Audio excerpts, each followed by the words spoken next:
When I was a kid, this stuff wasn't possible. Like, I never would have been able to go through a training for my type of disability. I feel more hopeful because of my ability to get into a type of program like what they offer at QC. I feel glad that I'm not just stuck figuring it out on my own.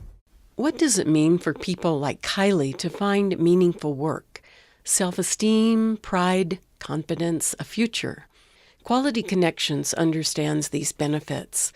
Its employment services program helps train people with disabilities to find and hold a job, either working at QC or at local businesses in the community. First step is work adjustment training, or WAT.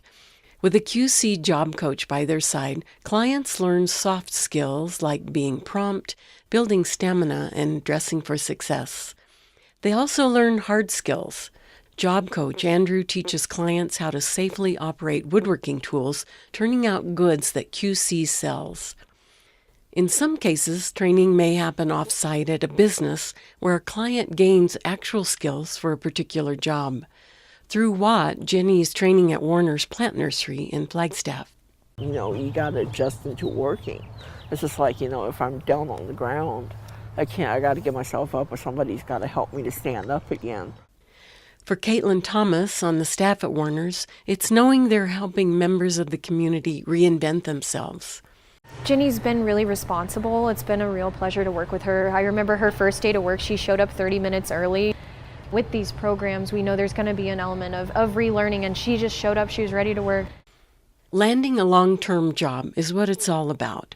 Part of that is learning how to write a resume and conduct an interview.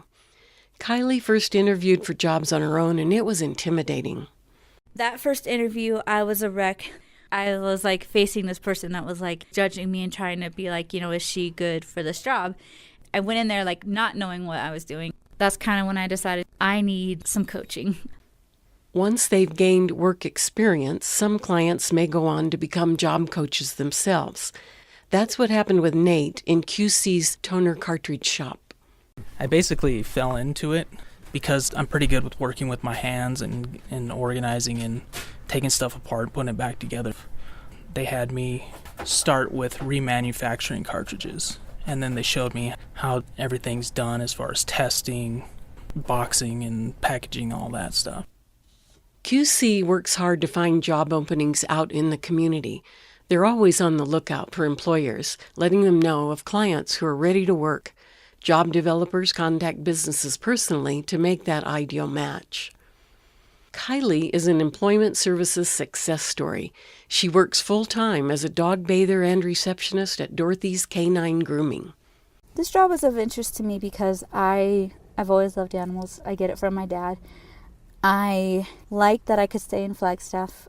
I really liked that it's kind of family-oriented. There's a sense of community here. We have each other's backs. Julene Henderson is the owner. They had Kylie come in and talk with us, and she has done an amazing job for us. She loved it from the first minute she was here. She does help out with all aspects of our business. We really, really appreciate and are grateful to have her. Job retention is the ultimate goal. A QC coach will visit the job site at least once a week to review how the client and employer are getting along. Our biggest thing is making sure that we find the right person that's gentle. People that do have some disabilities generally do understand being gentle and kind. Julene and Kylie are a great match. The Employment and Training Services Program wants to keep making those quality connections in the community.